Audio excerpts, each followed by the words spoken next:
محترم سامعین، مہمان معظم اور مشفق و مکرم اساتذہ کرام، عزیز ساتھیو، آج آپ حضرات کے سامنے جس موضوع پر لب کشائی کرنے جا رہا ہوں وہ موضوع پچھلے 1 سال سے پورے عالم کی توجہ کا محور رہا ہے، یعنی اسرائیل کی جارحیت اور مسلم حکمرانوں کی خاموشی۔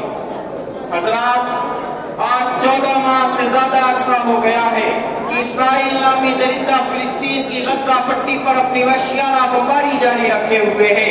اسرائیل کے ظالمانہ اور غیر انسانی اقدامات پر ساری دنیا انگشت بدندہ ہے۔ غزہ کے 23 لاکھ عوام پر قیامت ٹوٹ رہی ہے۔ ہر طرف لاشوں کا دل دہلانے والا منظر ہے۔ مسلسل فضائی حملوں کے نتیجے میں سرزمین غزہ شہر خموشہ کا منظر پیش کر رہا ہے۔ فلسطین میں ہر طرف آہ و بغاء اور زخمیوں کی چیخیں گونج رہی ہیں۔ ہر طرف قیامت صغریٰ کا منظر ہے۔ اسرائیل اب تک غزہ پر لاکھوں ٹن آتش و آہن کی بارش کر چکا ہے۔ اس صہیونی درندے نے امریکی ساخت ہتھیاروں، ہوائی جہازوں، بموں، میزائلوں، توپوں، ٹینکوں اور بلڈوزروں سے غزہ پر فضائی، زمینی اور بحری حملوں کے ذریعے ایسی تباہی مچائی ہے جس نے ساری دنیا کے ہوش اڑا دیے ہیں۔ غزہ کے غنی آبادی والے علاقوں میں عالمی طور پر ہر طرح سے ممنوعہ ہتھیاروں کا بے دریغ استعمال کیا ہے، جس میں فاسفورس اور کلسٹر بم شامل ہے۔ 23 لاکھ آبادی رکھنے والا دنیا کا گنجان ترین علاقہ غزہ اسرائیلی جارحیت کے باعث مرنے کا ڈھیر بن گیا ہے، اور اگر یہ کہا جائے تو غلط نہ ہوگا کہ غزہ ہزاروں بے گناہ افراد کا قبرستان بن چکا ہے۔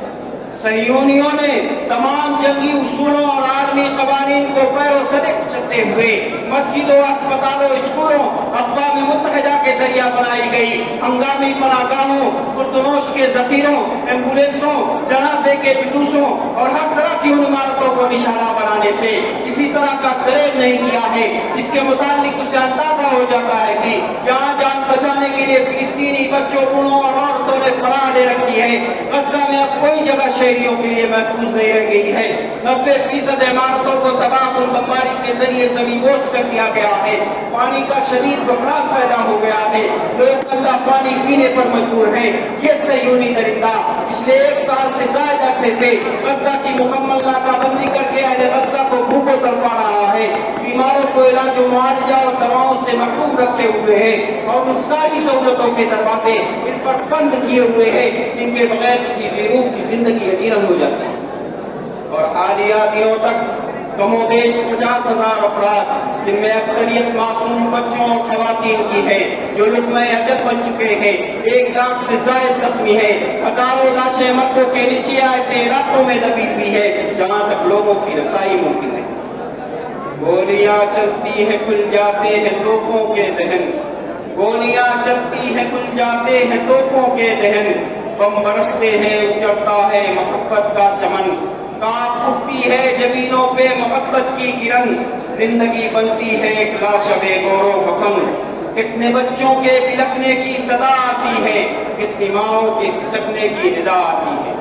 سامعین باتمکین، آج جب دشمن ہماری لاشوں پر بیٹھ کر فتح و کامرانی کا جشن منا رہا ہے تو ہمارے حکمران چین و آرام کی بستر پر بیٹھ کر بربادی ملت اور پامالی اسلام کا خونی تماشا دیکھ رہے ہیں۔ دشمن کی نگاہیں خانہ کعبہ اور بیت المقدس پر ٹکی ہوئی ہے، مگر ہمارا حکمران خانہ کعبہ کے بجائے وائٹ ہاؤس کے طواف اور امریکی صدر کے دروازے پر جبیں خم کرنے کو اپنا فریضہ سمجھتا ہے۔ کتنے افسوس کی بات ہے کہ جن کے نعروں نے قیصر و کسریٰ کی طاقتوں کو لرزہ پر اندام کر دیا تھا، آج انہوں نے ان تمام ظلم و ستم پر اپنے ہوش سے لیے ہیں۔ مسلم ممالک کے لیڈران خاموش تماشائی اور امت مسلمہ بے بسی اور بے بسی کی تصویر بنی۔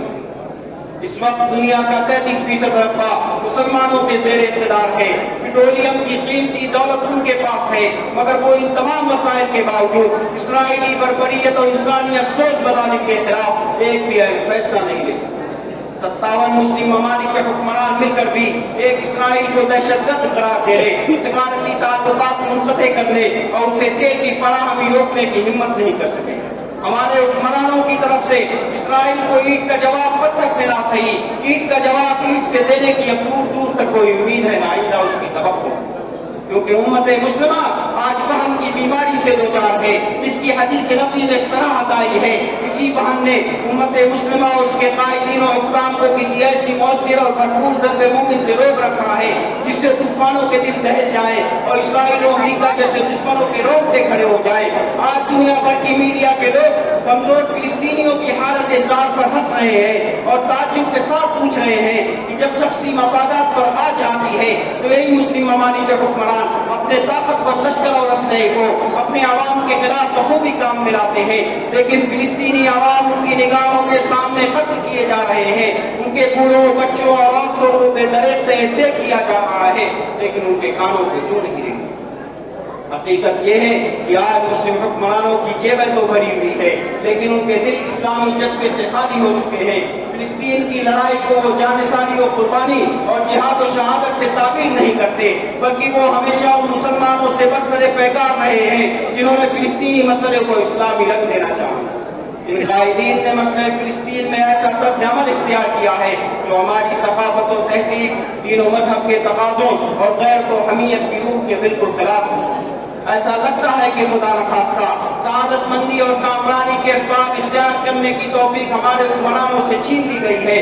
वो साहिल के तमाशाई बने रहने में आप क्या समझते हैं? उन्हें कोई गम नहीं कि उनके फिलिस्तीनी भाइयों पर क्या गुजर रही है। उन्हें सिर्फ ऐश और इशरत की जिंदगी है। लेकिन हुक्मरानों, याद रखो, फिलिस्तीनियों की खून की रवानी की आवाज़ें आसमानों ने सुनी है, सीने गीती ने महफूज की है, कोशे कायनात ने रिकॉर्ड की है। इन सितम रसीदा नौनहारों की चहचहाहट के लिए सातों आसमानों के दरवाजे बिल्कुल खुले हुए हैं।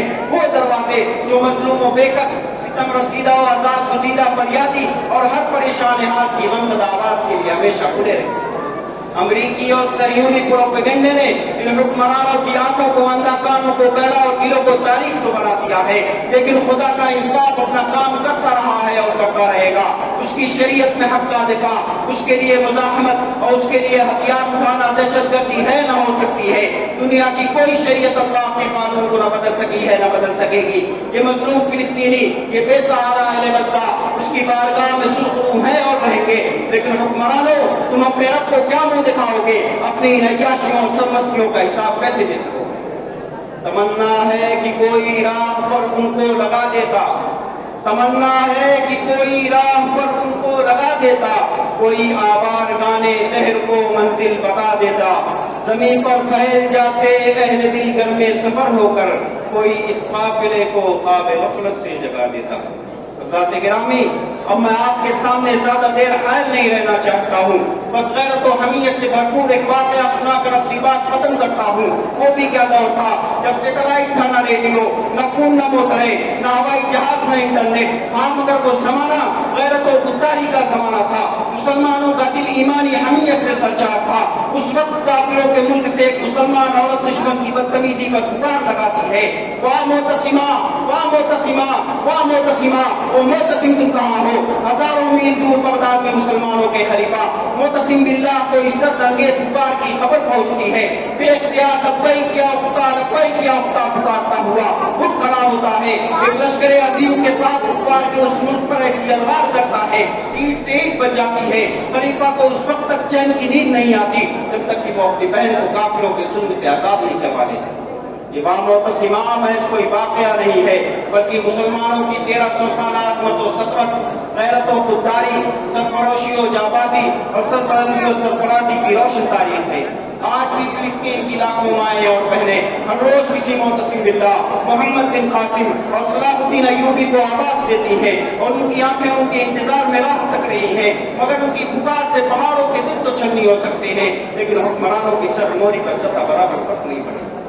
इन हुक्मरानों को बस यही पैगाम दिया जा सकता है कि खुदा तुझे किसी तूफान से आशना कर दे, खुदा तुझे किसी तूफान से आशना कर दे कि तेरे बहर की मौजों में इज़्तिराब नहीं। आखिर दावाना अल्हम्दुलिल्लाह।